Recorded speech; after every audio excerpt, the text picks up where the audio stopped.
আসসালামু আলাইকুম। আমার এই ছোট্ট চ্যানেলে আপনাকে আরও একবার স্বাগতম। আশা করি যে যেখান থেকে বসে আমার ভিডিওটা দেখছেন সবাই আল্লাহর রহমতে ভালো আছেন, সুস্থ আছেন।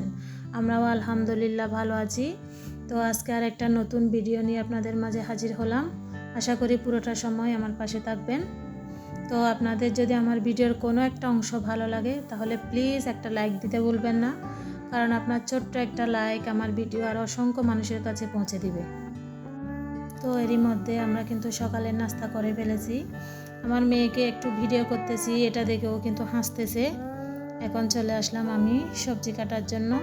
এগুলা কিন্তু আজকে রান্না করব না, এমনি একটু পরিষ্কার করে কেটে কুটে রেখে দিব ফ্রিজে বক্সে করে। না হলে কিন্তু দেখা যায় এগুলো যদি আমি আলসেমি করে রেখে দিই তাহলে এগুলো কিন্তু নষ্ট হয়ে যাবে। তো যারা আমার চ্যানেলটা আজকে নতুন ভিজিট করতেছেন তাদেরকে জানাই অসংখ্য ধন্যবাদ। আপনি চাইলে আমার চ্যানেলটা কিন্তু সাবস্ক্রাইব করতে পারেন।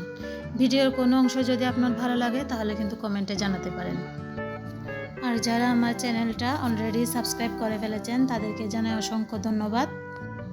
তো আমার ভিউয়ার্সদের উদ্দেশ্যে আবার বলতেছি, আমার ভিডিওর কোনো একটা অংশ যদি আপনার ভালো লাগে তাহলে প্লিজ একটা লাইক দিতে ভুলবেন না, কারণ আপনার একটা লাইক কিন্তু আমার জন্য অনেক বেশি মূল্যবান।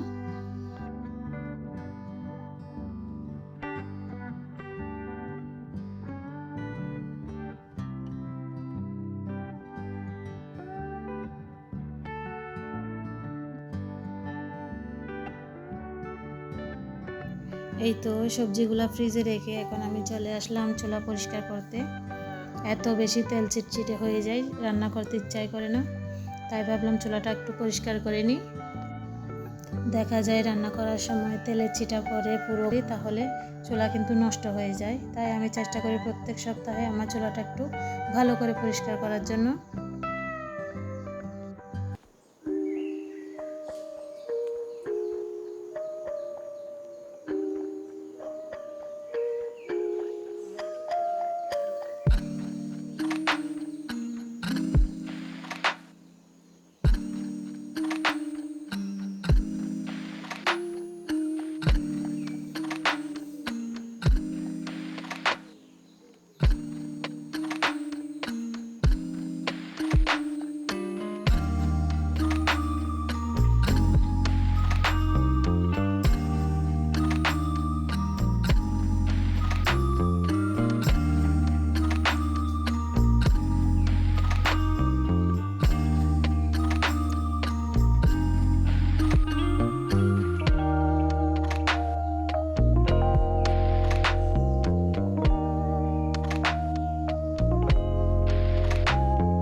তো আমার চুলা পরিষ্কার করা শেষ।